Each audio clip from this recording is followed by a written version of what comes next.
الحمد لله الذي قال في حق الشهداء بل أحياء عند ربهم يرزقون والصلاة والسلام على من قال الأنبياء أحياء في قبورهم يصلون أما بعد فأعوذ بالله من الشيطان الرجيم بسم الله الرحمن الرحيم ولا تقولوا لمن يقتل في سبيل الله أموات بل أحياء ولكن لا تشعرون وعن أنس بن مالك رضي الله تعالى عنه قال قال رسول الله صلى الله عليه وسلم الأنبياء أحياء في قبورهم يصلون أو كما قال عليه الصلاة والسلام۔ ٹھان کر سینہ بتاؤ برملا اعلان سے، ٹھان کر سینہ بتاؤ برملا اعلان سے، مانتے ہو تم حیات انبیاء کس شان سے، اور کہہ دو اے دیوبند والو منکر نادان سے، کہہ دو اے دیوبند والو منکر نادان سے، انبیاء کی زندگی ماخوذ ہے قرآن سے۔ مسلک اہل سنت والجماعت سے تعلق رکھنے والے غیور نوجوانوں، ہم اہل سنت والجماعت ہیں اور ہمارا اہل سنت والجماعت کا متفقہ عقیدہ نبی قبر میں زندہ، اور ہمارے پاس اس عقیدہ حیات النبی صلی اللہ علیہ وسلم پر رب کا قرآن بھی موجود،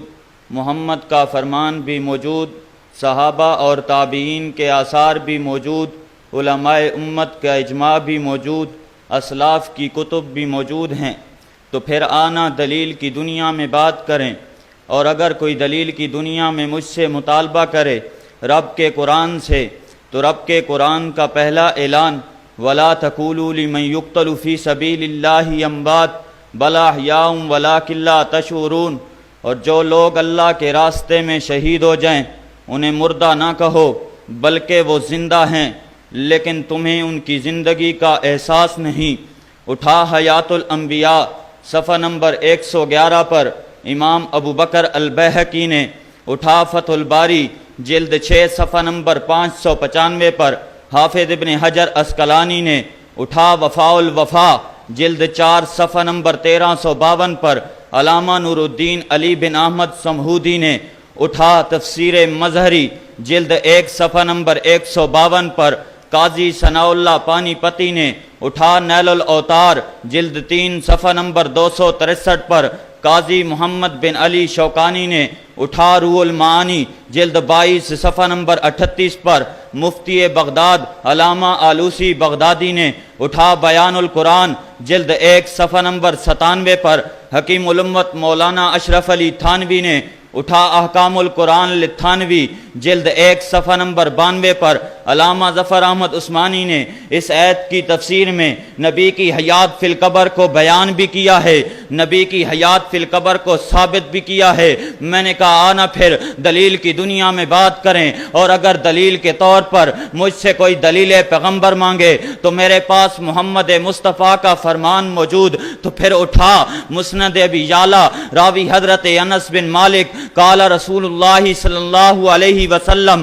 الانبیاء احیاء فی قبورہم یصلون، اٹھا فتح الباری جلد 6 صفحہ نمبر 352 پر حافظ ابن حجر عسقلانی نے، اٹھا نیل الاوتار جلد 3 صفحہ نمبر 264 پر قاضی محمد بن علی شوکانی نے، اٹھا مرقات المفاتیح جلد 2 صفحہ نمبر 212 پر، اٹھا مرقات المفاتیح جلد 2 صفحہ نمبر 212 پر حضرت ملا علی قاری نے، اٹھا بدل المجہود جلد 2 صفحہ نمبر 117 پر مولانا خلیل احمد سہارنپوری نے، اٹھا فیض الباری جلد 2 صفحہ نمبر 84 پر علامہ انور شاہ کشمیری نے، اٹھا فتح الملہم جلد 1 صفحہ نمبر 329 پر علامہ شبیر احمد عثمانی نے اس حدیث مبارکہ کو صحیح اور اس کی سند کو اصح لکھا ہے۔ میں نے کہا پھر بات یہاں تک ختم نہیں ہوتی، اگر کوئی مجھ سے علماء امت کا اجماع مانگے تو میرے پاس علماء امت کا اجماع بھی موجود، تو پھر اٹھانا۔ المنہۃ الوہبیہ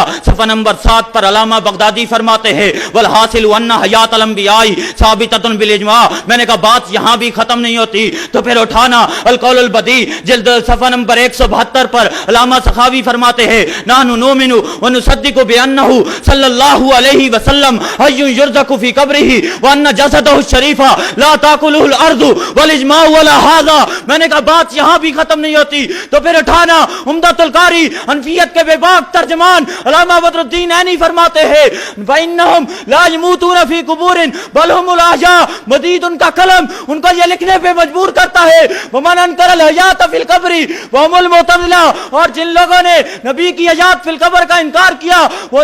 معتزلہ ہے۔ میں نے کہا بات یہاں تک بھی ختم نہیں ہوتی، بالآخر ایک دور ایسا آتا ہے، اس دور کے اندر کہ جب مشکلات کا دور تھا، اس دور کے اندر ایک شیر مجاہد اٹھتا ہے، ایک ایسا چراغ۔ ارے لوگوں، سوال کرنے والے سوال کرتے ہیں یہ کون سا چراغ ہے؟ میں نے کہا یہ وہ چراغ ہے جس سے باطل کے دل کے بھپولے جل اٹھتے ہیں۔ میری مراد ترجمان دیوبند، فخر دیوبند، متکلم اسلام مولانا محمد الیاس گمن ہے۔ ارے کون الیاس گمن؟ وہ الیاس گمن کے جیسے زمانہ حق کی دنیا کا شاہ سوار مانتا ہے۔ ارے کون الیاس گمن؟ وہ الیاس گمن کے جس کے بارے میں زیال بازی کا قلم جو چلتا ہوا نظر آتا ہے۔ یار بتلا دے صحیح گمن کا کوئی کام بھی ہے رقم دیوبند کے ماتھے پہ جس کا نام بھی ہے خود، جس کے علم و عمل سے ملت اسلام بھی کام ہے اس کا الجھنا باطل کے طوفان سے۔ میرے متکلم اسلام نے آ کر فرقہ مماتیت کا تحقیقی جدہ کتاب لکھی، اور یہ کتاب لکھ کر باطل کو ناکو بھی چنے چوائے ہے، اور صرف باطل کو ناکو چنے نہیں چوائے بلکہ منکرین حیات النبی کو بھی ڈنکے کی چوٹ پہ منہ توڑ جواب دیا ہے۔ پھر میری غیرت گوارا نہیں کرتی، میرا دل مجھے یہ کہنے پہ مجبور کرتا ہے اور شیر مجاہد ہوش میں آ، اے غیرت مسلم جوش میں آ، کندھے سے ملا کر کندھا تو کر سکتی ذرا یوں دوش میں آ، نعرے تکبیر لگا، قلم اٹھا، میدان میں آ، باطل کے ایوانوں پہ تو حق کی ایسی ضرب لگا کہ یاد رکھیں نسلیں ان کی، وہ کوئی ابن گھمن آیا تھا۔